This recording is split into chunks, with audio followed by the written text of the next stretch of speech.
Hi weirdos, I'm back.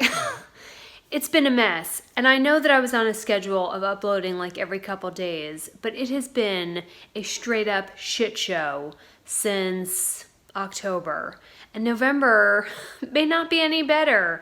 So let's acknowledge the obvious that hashtag CarLife is now hashtag DeadBarbaraLife.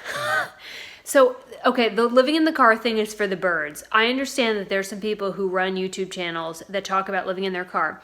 The Scion is this big. It was like unmanageable. I could barely get any sleep. I will do it if I have to do it. And if I see one more cockroach in this building, I will be doing it again.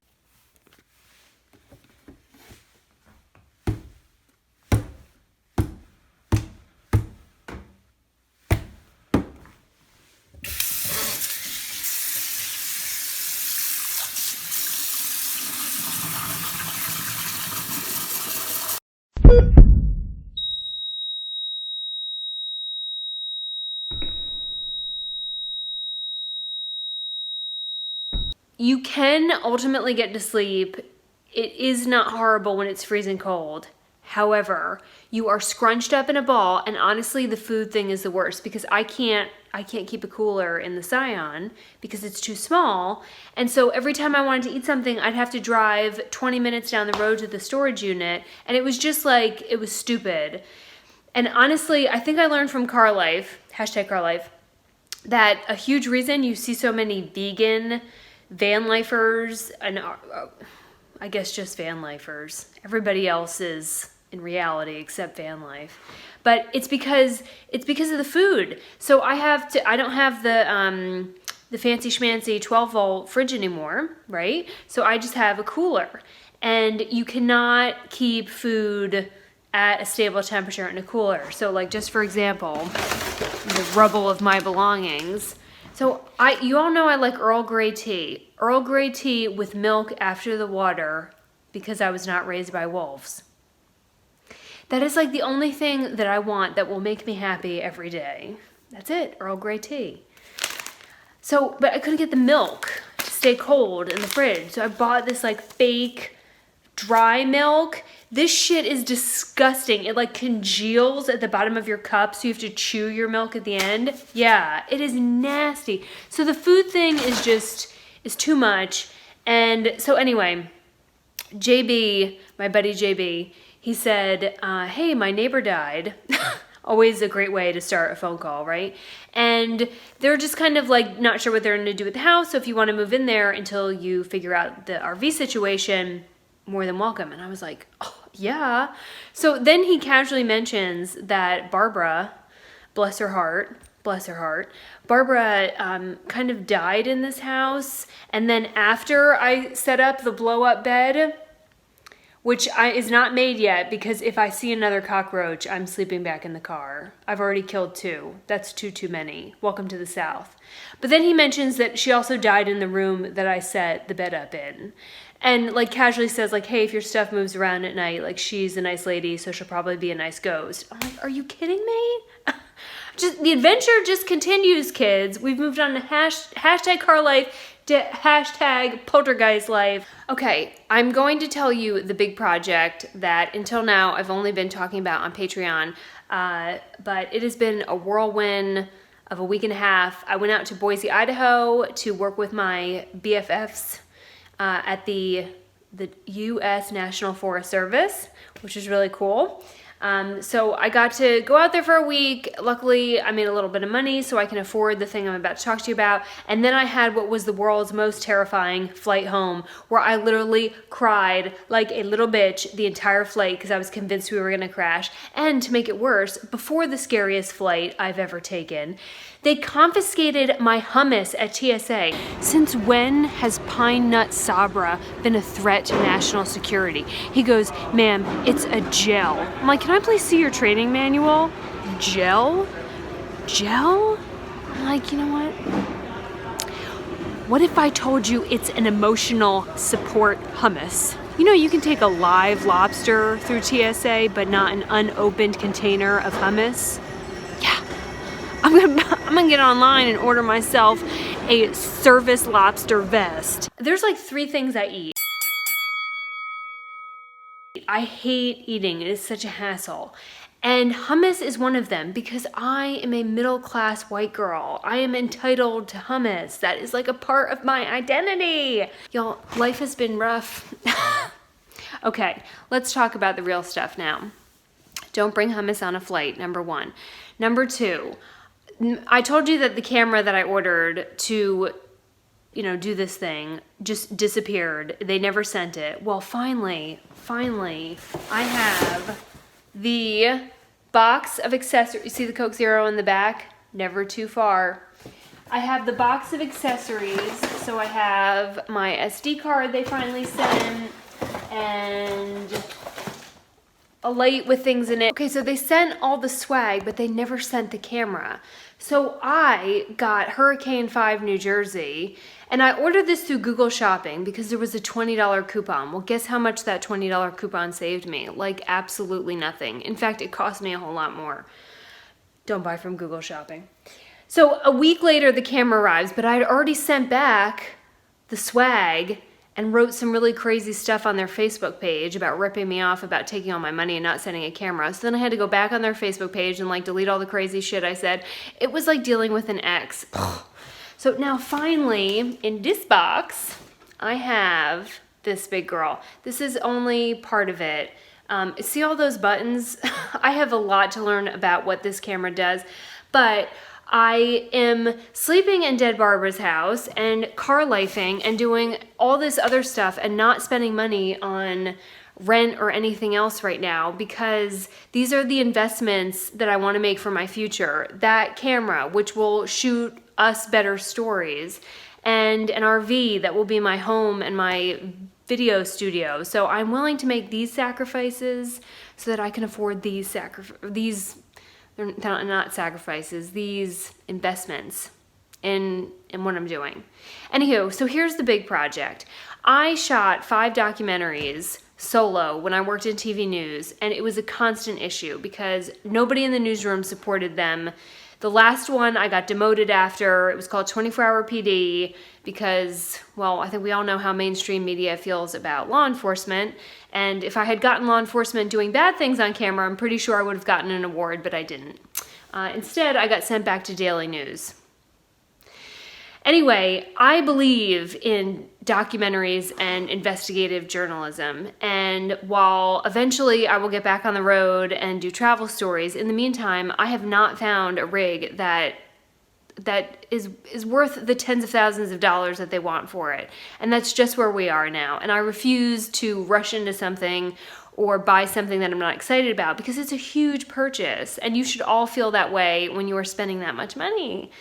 So anyway, I've got to keep scanning for roaches because I know these fuckers are everywhere in here.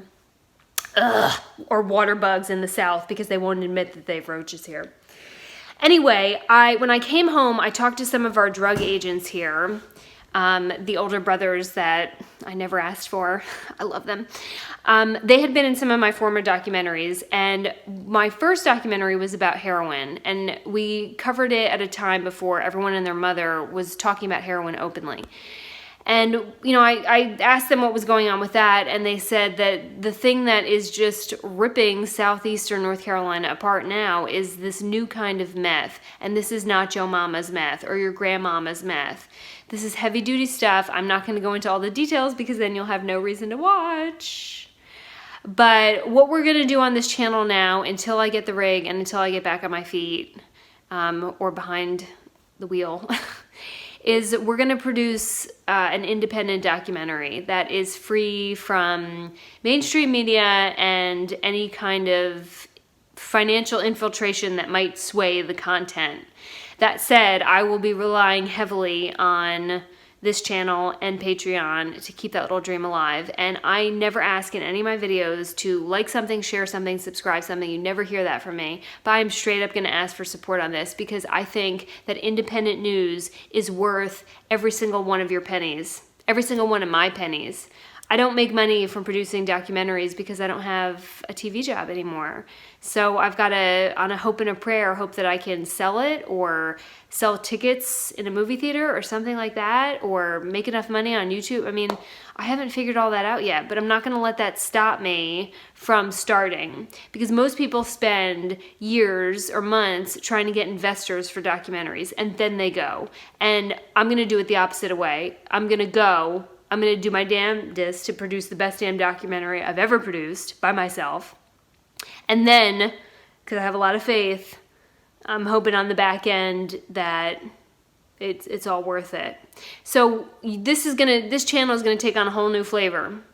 And I'm still gonna do RV stories, and we'll do some local travel stories, and I will, for the documentary, have to travel to get some of my interviews, but you will see a lot of behind the scenes stuff from producing a documentary. And you are going to meet the group of guys at Brunswick County Sheriff's Office who I think the absolute world of. You will not be able to see their faces because they're undercover agents, but their personalities will shine. To produce a documentary is going to take a couple months, because it's just me. You know, when you watch a documentary on Netflix or something like that, at the end you see a scroll of credits. Well, it's just me. There's no scrolling. It's just me. So we're going to start with a lot of run and gun with the sheriff's office. And again, I absolutely adore these guys, and you will too. They are phenomenal. So we're going to be jumping out of patrol cars. We're going to be, with them when they are doing search warrants and all kinds of crazy stuff. I know we've had some overdoses from meth. I'm not sure how I'll handle one of those. Just, nobody wants to see a dead body, right? So I don't know, it's just kind of going to be, we're just going to head out there and see what we get. And then I've got 2 interviews lined up, and I think a lot of people think that meth users and drug users are just white trash, and you would be surprised who gets hooked. And I think these 2 people really sing the song of, it's not just like trailer park. No. So you'll get to meet them, and then we're just going to see what happens, but it's a ton of work, and I think it'll be really interesting. I'll take you through the editing process. We're going to do some behind the scenes stuff. Again, a lot of that will stay on Patreon, but I will put some of those things here. I'm excited, and I think that I have got a really special corner on the full-time travel, solo female travel, hashtag van life, hashtag car life, hashtag RV life, hashtag meth life market. Where else are you going to get that in a YouTube channel where you get all that and meth? All right, real quick, I'm going to tell you why I got this camera. This is the Sony FS5. It was recommended to me by the guys who shoot the St. Jude's videos. Remember, we went to St. Jude on my trip? That was a pretty intense story.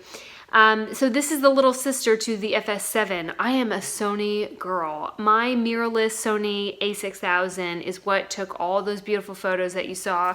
This thing has way more bells and whistles than I will ever be able to figure out. However, see that right there? This camera allows you to use your lenses, your Sony lenses, so you can get really close-up shots, you can get zoom shots.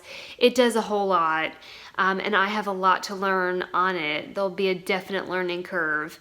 But the thing that I think any photographer and videographer deals with is that they're coming out with, first it was HD, then it was 4K, now it's 8K. And so you always have to kind of future-proof your footage. And so I saved up as hard as I could and then bought the most that I could with that, so that my footage would last as long as it can. So there's, the camera is always one thing, and then you got to buy tripods and stabilizers and batteries and all kinds of stuff. But if this is going to take this channel and my work to the next level, then I think that that is worth the money to get it. And so this thing will take some sexy video. Y'all are about to see some sexy methamphetamine video. Anywho, so that's kind of the latest and greatest. The Scion is still absolutely falling apart, but hopefully the next lead on an RV is not that far away. And I am absolutely exhausted from having to move into Dead Barbara's house, and I had a chat with her when I first moved in, and I was like, hey, I know I'm kind of an acquired taste and it's hard to love me at first, but I promise I will take care of your house, and like, please do not fucking show up in the mirror behind me in the bathroom or any of that crazy shit. Please, Barbara. I think honestly the scariest thing is that I know JB's crazy ass is going to be rattling the windows in the middle of the night. So, all right, we've got a documentary to start next week. I have got to get some sleep. I've got to learn how to use this camera. Thank you so much, everybody, for hanging in there.